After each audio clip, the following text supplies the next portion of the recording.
vodka sa shampoo. Mga benepisyo at paalala mga benepisyo. Pinapalakas ang buhok.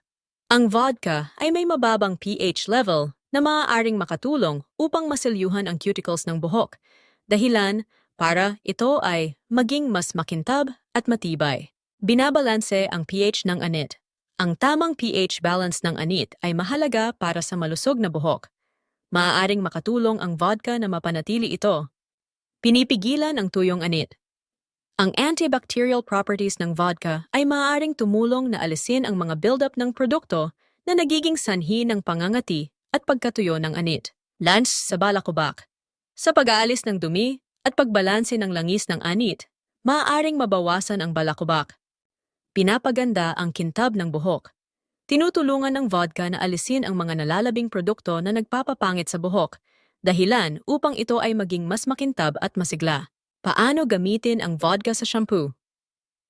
Ihalo ang 1 kutsara ng vodka sa 1 tasa ng regular mong shampoo.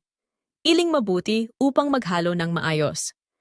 Gamitin tulad ng pangkaraniwang shampoo, imasahe sa anit at buhok. Banlawang mabuti at gumamit ng conditioner para mapanatili ang moisture ng buhok.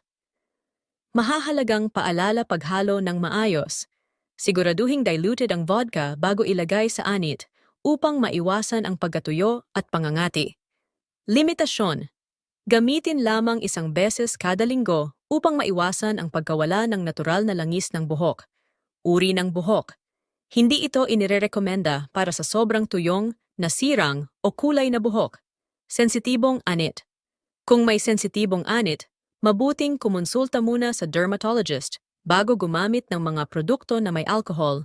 Mari lamang na like and share ito kung nakatulong sa'yo.